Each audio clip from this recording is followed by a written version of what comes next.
কত কাজ করতে হবে, আমি সেসব কিছুই শিখিনি। রান্না করতে হবে, আমি কিন্তু চা করতে পারি না। হ্যালো বন্ধুরা, আমি আবার চলে এসেছি একটা ব্লগ নিয়ে। প্রথম পার্টে দেখতে পেলে যে নিকিতার বর চলে এসেছে, এখন হয়ে যাবে বিয়ে, এখন হচ্ছে সিঁদুরদান। আমি গান আর অ্যাড করলাম না, যেহেতু কপিরাইট হয়ে যাবে, কিন্তু গান অ্যাড করলে খুবই সুন্দর লাগে শুনতে, আর দেখতেও ভালো লাগে, যেহেতু আমার ভয়েসটা একদম বাজে ভেড়ার মতন। তো কী বলবো, এখানে নিভা বসে আছে, মানে দেখছে নিকিতাকে মন দিয়ে। তারপর আমরাও দেখছিলাম, তো আমি বললাম যে আমি কোনোরকম করে একটা ভিডিও করি। এখন ও ওর বরকে সিঁদুর পরিয়ে দিয়েছে। দেখো এখন বিয়ে কমপ্লিট, আর আমরা এখানে বসে আছি, কারণ ওখানে এতটাই ভিড়, আমাদের কোনো কিছু এন্ট্রি নেই, আমাদেরকে বার করে দিল। ভিড়ে অনেক ঢুকতে পারছি না, এত ভিড়। বিয়ে মানে কমপ্লিট হয়ে গেছে, সিঁদুরদান হয়ে গেছে, ওখানে এত ভিড় আমাদেরকে ঠেলে বের করে দিল। তাই আমরা ঠান্ডার মতো বাইরে বসে আছি। আর একটা ছেলে আমাদের কাছে, মেয়েদের ঠান্ডা লাগে না, সত্যি লাগে না মেয়েদের ঠান্ডা। মেয়েদের মতন পারবে তোমরা? কেউ পারবে না, বেশি বলো না, আমি এটাই জানবো। এ রাস্তাটা ছেড়ে বস না। এখন আমরা সবাই মিলে এখানে দেখো দাঁড়িয়ে আছি, জামাইবাবুকে ঢুকতে দেবে না। এই যে শালি, এগুলো সব শালি, শালির ভিডিও করি। এই দেখো এখন এখানে দাঁড়িয়ে আছে, আর আমরাও এখানে দাঁড়িয়ে আছি।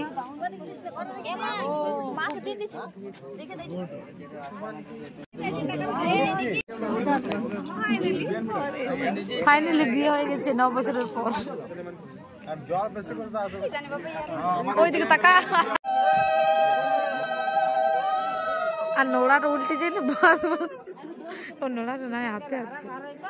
দেখছো নতুন বিয়ে করে কত গল্প করছে।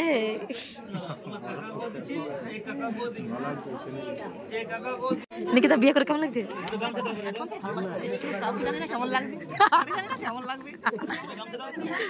এখন খুব হাসি না, পরে নিকিতা এখন খুব ফুর্তিতে আছে। কিছু বলবো? দুঃখ তুই না, দুঃখ জামাইবাবু, জামাইবাবুর দুঃখ হবে। তুই চলে যাবি, জামাইবাবুর দুঃখ তুই যা। আমাকে কেউ ক্যামেরার কাজ দাও না বিয়ে বাড়িতে, কেন আমি অন্য বাড়িতে কাজ করি। না না, এর দুজনে খুব মানে ডিজিটাল করে দিয়েছে এখন।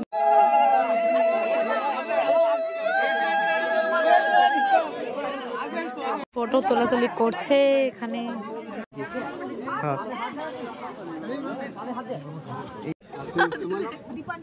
এখানে দেখতে পাচ্ছ আমার জোয়ান দাদু, একদম বয়স কম দাদু। নিবা কিছু বলবি? আমি বলছি যে এটা যে একটু দাদু হয় না, দাদু খুব জোয়ান রে। কি বলবো বল। দেখো এই একজন আছে, এই একজন, এরা যতজন আছে আমার খুব সুন্দর সুন্দর ফটো তুলে দিচ্ছে। এর ক্যামেরাম্যান কেউ যদি বুক করতে চাও বলবে। এখন নিকিতা জামাইবাবু ফটোশ্যুট করছে, আমরা অনেক ফটোশ্যুট করলাম। আমার সত্যি বলছি অনেক সুন্দর সুন্দর ফটো তুলেছি আমি, আর ভিডিও করেছি, তোমরা নিশ্চয়ই দেখে নিয়েছো আগেই। আর ব্লগটা যদি ভালো লাগে তো একটা লাইক করে দাও, একটা শেয়ার করে দাও, কমেন্ট করে দাও, একটু চ্যানেলটা ফলো করে নাও। তো এখানে হচ্ছে এখন ফটোশ্যুট, এখানে হচ্ছে ফটোশ্যুট, আর সবাই এখানে রেস্ট নিচ্ছে। দেখো এটা হচ্ছে অনেক ভালো ক্যামেরাম্যান, সবাইকে ফটো তুলে দেয়। খুব ঝগড়িটা ক্যামেরাম্যান।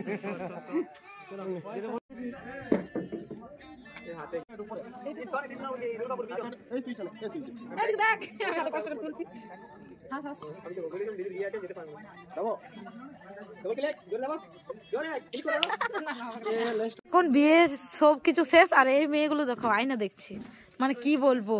কাজ করতে হবে বল, তুই যে বাসন মানতে হবে, এত বড় উঠান ঝাড়ু দিতে হবে, কত কাজ করতে হবে, আমি সেসব কিছুই শিখিনি। রান্না করতে হবে, আমি কিন্তু চা করতে পারি না। জামাইকে করা, তোর বরকে করা করবে? আমার বর তো কিছু করবে না, চেষ্টা করবো, আবার দেখা হবে। দেখো আমার বিয়ে, কিন্তু ওদেরই বেশি করে। এই তোরা কাল কেউ ঘর যাবি না, ঠিক আছে? কালকে তুমি নিজেই চলে যাবে।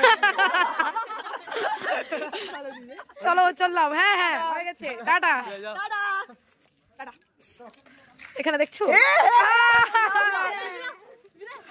এই দেখো এই মেয়েটাকে দেখো, এটাকে এটাকে নুনি ছি ছি ছি। খুশমতি তোমার ব্লগটা কখন আপলোড হবে? কখন? হ্যাঁ দেখ ঠিক বলে দিচ্ছি, 1 মাস পর। জানুয়ারিতে ঘুরতে গেছে, আর আজকে পুরো 24 এখন আমরা যাচ্ছি বাড়ি। অনেক খাওয়া দাওয়া হলো, ডান্স হলো না, ডিজে वाला বাজে, ফালতু ডিজে, কিছু বলার নেই, একটা ভালো গান লাগাইনি। Thank you. না না হাত মিলা। এত বড় অপমান রে তুই। ভাই তুই বললি সাবস্ক্রাইব, আমার বলছিস কি নাম?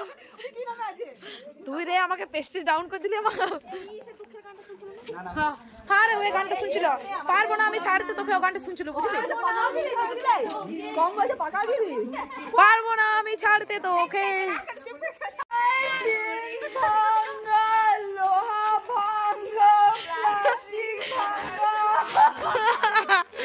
ভালো খুশি ভূতের ভয়ে যেতে পারছে না, দেখো কত ভয় ভয় যাচ্ছে। রাম জয় শ্রী রাম, মেরে ভারত কা বাচ্চাও বাচ্চা জয় জয় শ্রী রাম বলেগা। গানটা আমার মুখে মানাচ্ছে।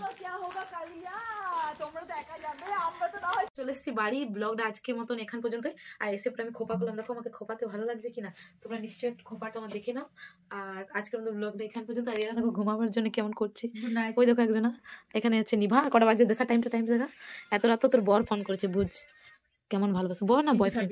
3:26। এমন কিছু রাত হয়নি আমার কাছে, আমার সত্যি বলছি ওখানে খুব এনজয় লাগছিল, যেহেতু আমার ভালো ভালো ফটো তোলা হচ্ছিল, ব্যাস এইটুকুই, আর কিছু না। এখন মানে 3:45 বাজে, এই দেখো ফোনটা দেখছো অবস্থা। আর এদের তাও বলছে ঘুমাবো, আমি বলছি ঘুমাবার কোনো দরকার নেই। আর মেকআপ গুলো তুলিস নেই রে, এখানে কে আছে দেখি, ইয়াতে এক ঘুম হয়ে গেছে। আর ইয়ার দুজনা, এ তোরা কি করছিস রে?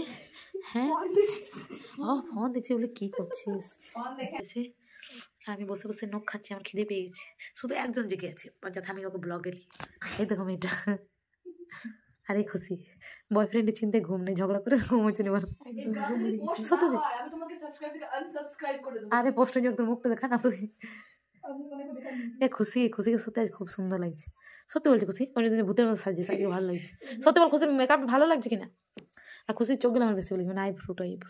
আর কেমন একটু ভিডিওটাই করি নিজের মুখটা। আরেকজন আসবে ফরম দিতে, দেখবে 1 2 দীপান্বিতা হাতে দেখলি। আজকে আমার বান্ধবীগুলো খাওয়াতে দিয়েছে, খুব খারাপ লাগছে। বাড়ি আর মন খারাপ, নিকিতার মন খারাপ হচ্ছে আমার জন্য, আমাদের জন্য অনেক মন খারাপ হচ্ছে, ওরা চলে যাচ্ছে তো আমাদেরও খুব মন খারাপ, কিন্তু কি করবো, যাবো, যেতে হবে। একটু গোলাপ নাই। আর ওখানে দুজনে আমার দিকে ফেলে আছে, রাগে বলছে কত দেরি করছে। হ্যাঁ নিকিতা আসছে, টাটা। এখন চলে যাচ্ছি বাড়ি। আর খুশি এমন কি কথা বললো যে আমি হেসে হেসে পড়ে গেলাম নিচে। ও কারণ এমন কিছু বলছিল, আর তোমার সাথে শেয়ার করা যাবে না। এখন চলো বাড়ি যাই, অনেক তো ডান্স হলো। আমি এসেছি ঋতুদের বাড়ি, দেখো ঋতু, আর ও দেখো এটা বানিয়েছে রাম মন্দির, মানে অযোধ্যার রাম মন্দির। আর আগের দিকটা একটু মানে ইন্দুরে ছাড়িয়ে দিয়েছে, কিন্তু ওর যে এত ট্যালেন্ট আছে, আমাদের ওই কিছু নেই। মানে ওর যে আমি ফ্রেন্ড, তার আমার এক ফোটাও কিছু নেই। আমি একটা ছোট গোল করতে পারবো না, আর ও দেখো কত দারুণ এঁকেছে, মানে বানিয়েছে সোলার দিয়ে। সত্যি খুবই সুন্দর লাগে, তোমরা কমেন্ট করে জানাও যে কেমন লাগছে। আর একটা দেখো মিকি মাউস কত দারুণ এঁকেছে, এখানে ময়ূর, অনেক কিছু করেছি। আমাদের মধ্যে কিছু ট্যালেন্ট নেই, সত্যি বলছি, আমার মধ্যে তো কিছুই নেই। রাত্রে যাচ্ছি আমরা কোণে যাত্রী। আমি বাড়িতে অনেক কষ্ট করে মানিয়েছি বাবাকে, অনেক বলেছি। তারপর খুশি আমি আর ঋতু যাচ্ছি, না খুশি যায়নি, ঋতু আমি যাচ্ছি। আর এখন আমি অঙ্গুর খেয়ে যাচ্ছি, কারণ আমি বিয়ে বাড়িতে যেয়ে খাবার খাবো না। আর এখনও চলে এসেছি নিভাতে বাড়ি, এখন দেখছিলাম যে আমাকে কেমন লাগছে। তারপর চলো যাই। অনেক ঠান্ডা, প্রচুর ঠান্ডা। জীবনে প্রথমবার এমন বিয়ে বাড়ি এলাম যে চাদর উড়ে, সত্যি বলছি এখানে এত ঠান্ডা ধারণার বাইরে। চলো এখন আমরা চলে এসেছি নিকিতার শ্বশুর বাড়ি। আর এখানে এত ঠান্ডা যে আমাদেরকে সোয়েটার পরিয়ে দিচ্ছে, মানে বুঝো তাহলে কেমন ঠান্ডা দিচ্ছে। কেমন ঠান্ডা বল। এখন চলে এসেছি নিকিতার কাছে। এই দেখো নিকিতাকে কেমন লাগছে দেখতে, সিম্পল মেকআপে, তোমরা নিশ্চয়ই জানো একটু। এখন সবাই খাবার খাচ্ছে, আমি এখন এখানে বসে আছি, আগুন পোয়াচ্ছি। আমি খাবার খাবো না, যেহেতু আমি একাদশী করছি ওই কারণে। আর সত্যি বলছি এই সাইডে অনেক ঠান্ডা। আর নিকিতা মেকআপ করেনি কেন, কারণটা তোমাদেরকে বলে দিই। ওর শ্বশুরবাড়ি অনেক দূর, তো ওই কারণে ও মেকআপ করেনি, আসতে অনেকটাই লেট হয়ে গেছে। এখন ও বসে গেছে খাবার খেতে, এবার আমরা চলে যাবো। ওই কারণে বললাম একটু জলদি খা। আর ও কী বলছিল ওটা তোমাদেরকে আর শোনালাম না। এখন জামাইবু আর ও ডান্স করছে একটু। ওদেরকে বললাম যে একটা রোমান্টিক সং লাগাতে, কিন্তু এমন একটা পুরুলিয়া সং লাগিয়েছে, ওটাতে ডান্স করে ফাটিয়ে দিচ্ছে। বলছে আমরা দুজন মিলে করবো না, তোরা সবাই মিলে আয়। তো আমরা সবাই মিলে একটু ডান্স করলাম। তারপর নিকিতা নিভা অনেক কান্না করছে, মানে নিকিতা বেশি না কেঁদে নিভাই কাঁদছে, কারণ নিকিতা তো শ্বশুর বাড়ি চলে এসছে ওর বরের কাছে। আর নিভা বেচারা একা কী করবে, ওই কারণে অনেক কান্না করছে। আর এখন চলো বাসে যাই। বাসে চলে এসেছি, বাসে অবস্থা দেখো, সবাই বসে বসে ঢুলছে, অনেক দূর রাস্তা ওই কারণে। আর বাসে মাসি দেখো ঘুমিয়ে গেছে বসে বসে, আমি ওটাই ভিডিও করছি। ব্লগটা পর্যন্ত ভালো লাগলে